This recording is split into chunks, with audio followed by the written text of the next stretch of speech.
Halo Bapak Ibu semuanya, ketemu saya lagi dengan Dr. Roni Tamba di channel Anak Sehat dan Berkualitas.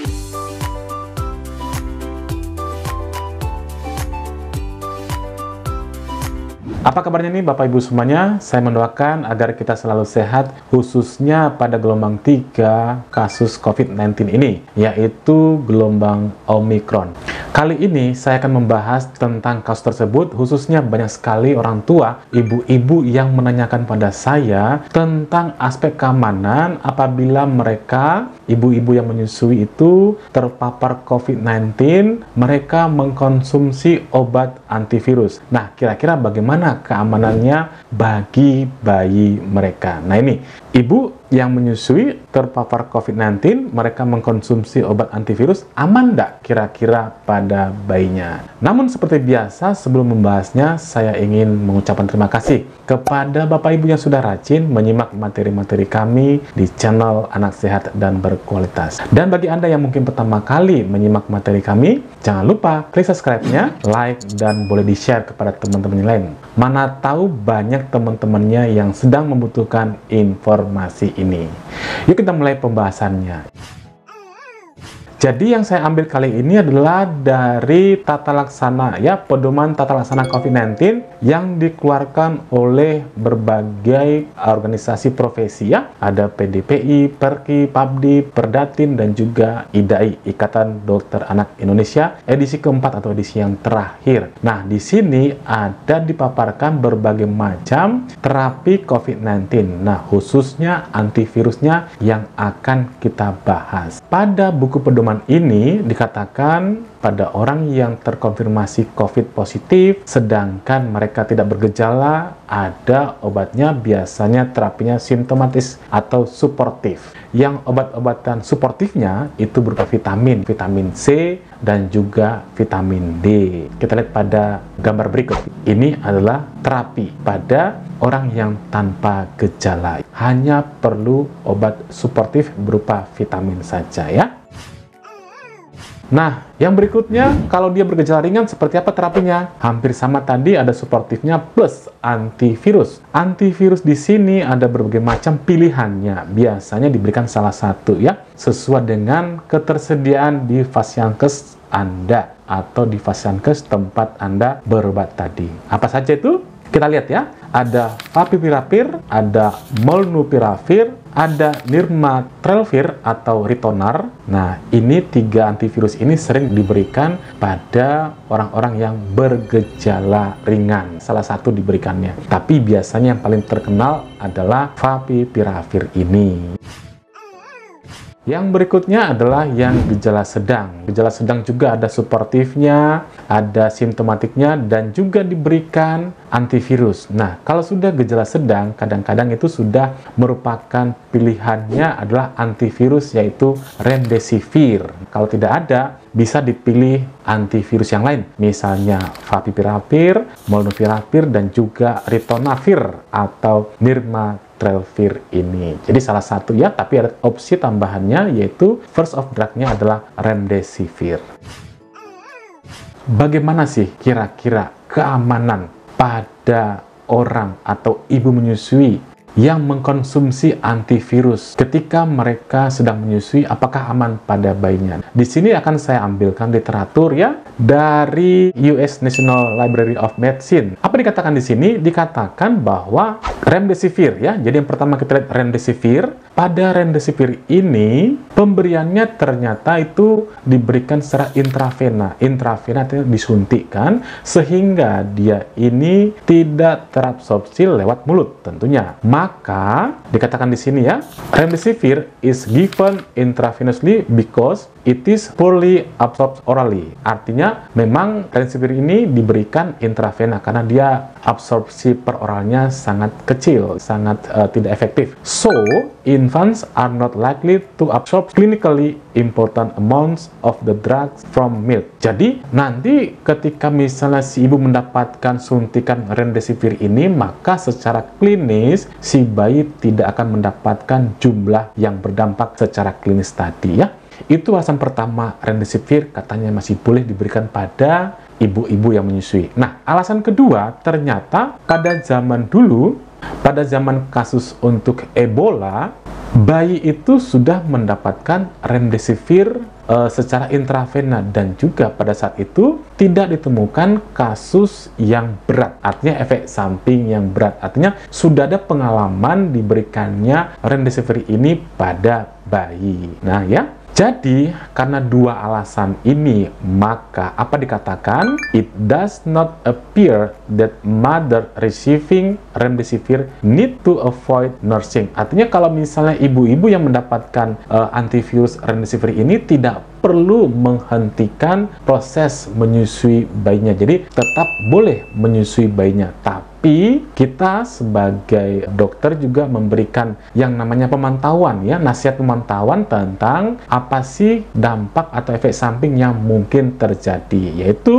gangguan pada enzim hepar, enzim hati, yaitu peningkatan yang namanya aminotransferase atau kadar bilirubin, ya, atau enzim-enzim lain, atau misalnya terjadinya diare atau kemerahan atau gangguan fungsi liver, fungsi ginjal, dan juga hipotensi. Nah, ini merupakan hal-hal yang tetap dipantau ketika kita memberikan remdesivir ini. Ini tentang remdesivir. Nah, sekarang kita beralih pada antivirus yang kedua, yaitu favipiravir ini, ya.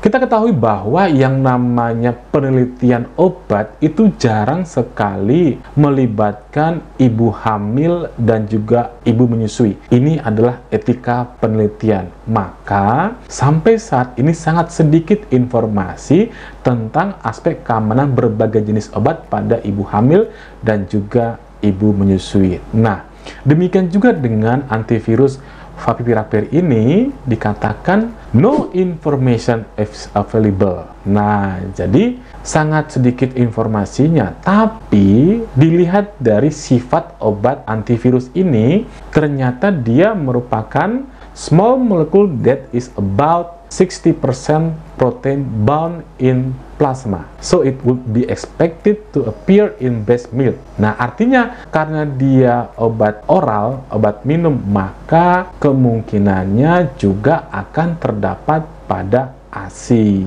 Tapi kalau misalnya bisa dihindari pemberian ini, biasanya dokter akan cenderung menghindarinya. Tapi kalau misalnya terlanjur diberikan, if favipiravir is used in a nursing mother, typical adverse reaction should be monitored in the breastfeed infant. Artinya, kalaupun kita berikan antivirus favipiravir ini pada ibu menyusui, boleh saja, tapi jangan lupa diperhatikan efek samping yang mungkin terjadi pada bayi tadi. Tapi ada juga penelitian yang mengatakan bahwa mereka mengikuti bayi-bayi yang ibunya diberikan antivirus favipiravir tadi, yaitu coba kita lihat di sini. Ibu-ibu yang menyusui diberikan loading dose 1600 mg 2 kali pada hari pertama, kemudian 600 mg setiap 12 jam dari hari kedua sampai hari kelima. Dikatakan no symptoms were observed in the baby during drugs use and no abnormalities were detected in the baby's hematological and biochemistry test. Artinya katanya tidak ada efek samping pada parameter hematologi, parameter darah dan juga biokimia bayi tadi. Seterusnya mereka meneliti 6 bulan kemudian. The infant was followed for 6 months and was fed breast milk and complementary feeding did not develop any symptoms. Setelah mereka meneliti 6 bulan kemudian, ternyata tidak ada gangguan pada bayi tadi. Artinya mereka menyimpulkan sebenarnya favipiravir ini aman pada ibu menyusui. Ini juga ya, saya ambil penelitian dari Turki. Dikatakan when a breastfeeding mother needs to use favipiravir, ketika seorang ibu menyusui memang memerlukan antivirus ini, it may be recommended to breastfeed her baby just before the drug dose are administered. at 12 hours interval. Jadi dikatakan kalau memang si ibu tadi harus mendapatkan antivirus favipiravir ini, maka pemberiannya diatur, yaitu sebelum si ibu tadi mengkonsumsi antivirus tadi, antivirus favipiravir tadi. Lalu kemudian dikatakan express her milk between dose. Jadi antara dua pemberian obat atau dua kali minum obat, misalnya saat ini minum obat, 12 jam kemudian minum obat, nah ini diperah ASI-nya. And monitor the baby's biochemical values. Artinya juga dimonitor parameter biokimia dari si bayinya.